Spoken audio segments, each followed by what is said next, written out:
Assalamualaikum warahmatullahi wabarakatuh. Alhamdulillah. Bagaimana kabarnya anak-anak sekalian? Bi khair. Alhamdulillah. Allahu Akbar. Mudah-mudahan kalian dalam kondisi sehat walafiat dan juga ceria, sehingga pada pagi hari ini kalian bisa mengikuti pelajaran-pelajaran yang akan disampaikan oleh Bapak guru dari sekolah melalui media YouTube maupun WA. Baik anak-anak sekalian, kalian sudah sarapan pada pagi hari ini, dan jangan lupa juga mandi pagi supaya segar sehingga belajarnya lebih semangat. Anak-anak sekalian, hari ini Bapak akan menyampaikan materi fikih bab 1 tentang makanan halal dan makanan haram.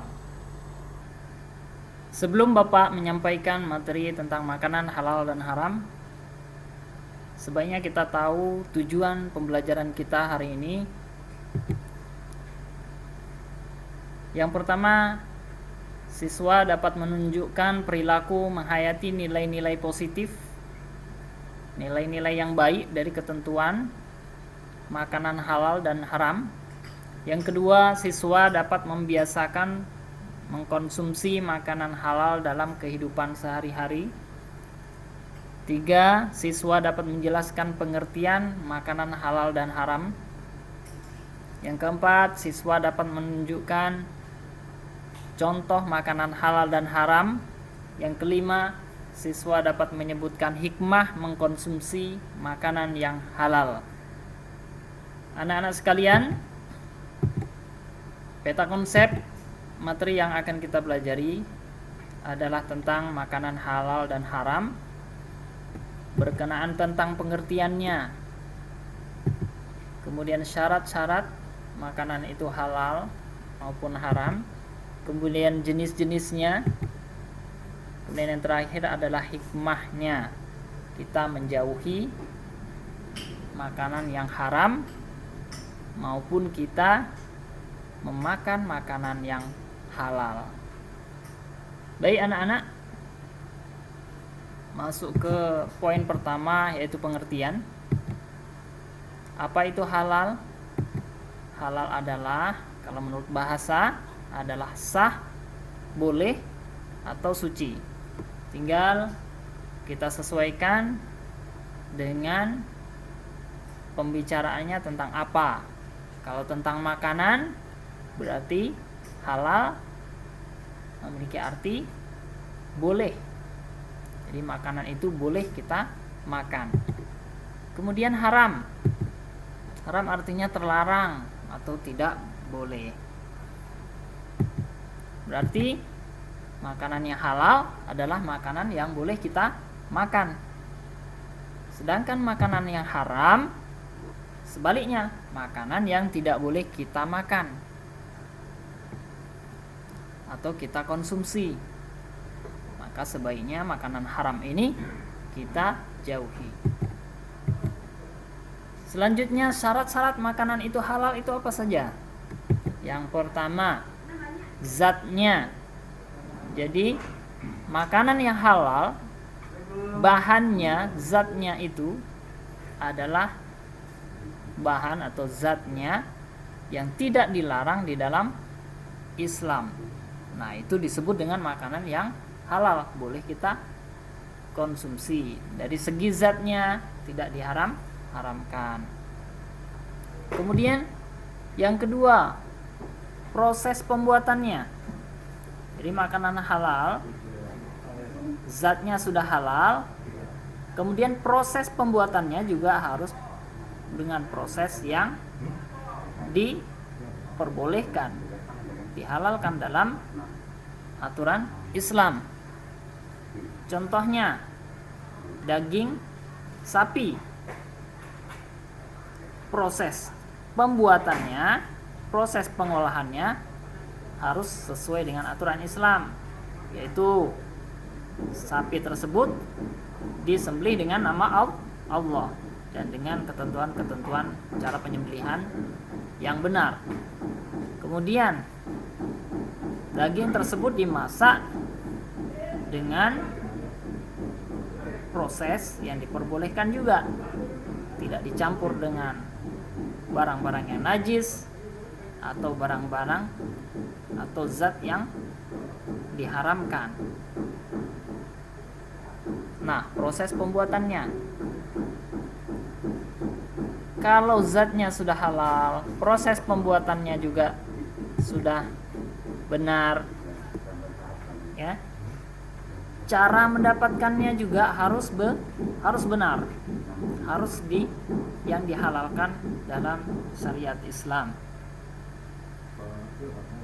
Cara mendapatkannya, ya, tidak dengan cara mencuri atau korupsi, ya.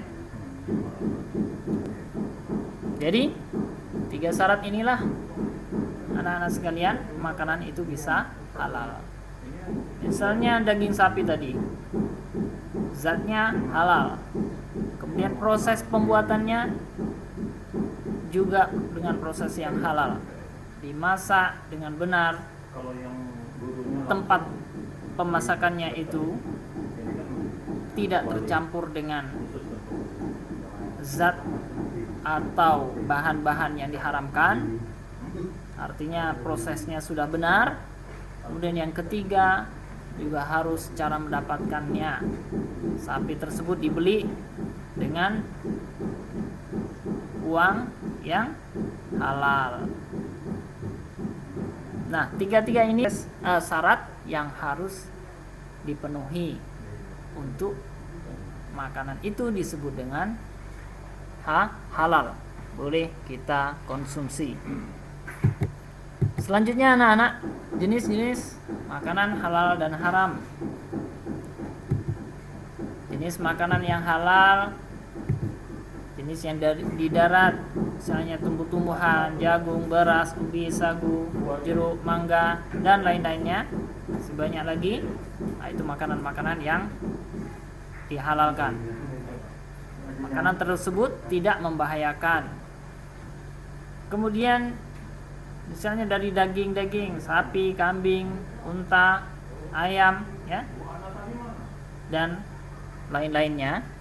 Nah, ini adalah jenis makanan yang dihalalkan.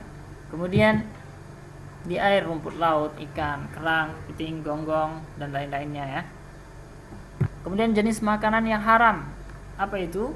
Semua makanan yang tercampur najis atau racun, atau zatnya, ya, memang sudah diharamkan di dalam Islam, seperti daging babi, daging anjing, itu sudah diharamkan di dalam Islam. Nah, itu adalah jenis makanan yang jelas haramnya. Kemudian makanan-makanan juga yang halal tetapi tercampur dengan najis. Kemudian apa sih hikmahnya kita mengkonsumsi makanan halal ini? Hikmahnya banyak sekali anak-anak sekalian. Doa kita akan dikabulkan oleh Allah Subhanahu wa taala. Kemudian kita akan selamat dari siksa neraka karena kita mematuhi perintah Allah, yaitu salah satunya mengkonsumsi makanan yang dihalalkan. Kemudian amal ibadah kita diterima Allah Subhanahu wa taala karena kita tidak memakan makanan yang haram tadi. Amal ibadah kita yang sesuai dengan syarat dan rukunnya akan diterima oleh Allah Subhanahu wa taala. Yang keempat, khusyuk dalam beribadah. Nah, ini kita harus hati-hati. Jika kita tidak khusyuk dalam beribadah, bisa jadi makanan yang kita makan itu terdiri dari zat yang tidak halal, atau 3 syarat tadi tidak terpenuhi sehingga makanan tersebut menjadi haram.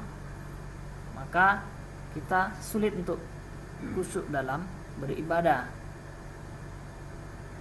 Maka itu harus diperhatikan anak-anak sekalian. Kemudian selanjutnya mendapat hidayah Allah Subhanahu wa taala.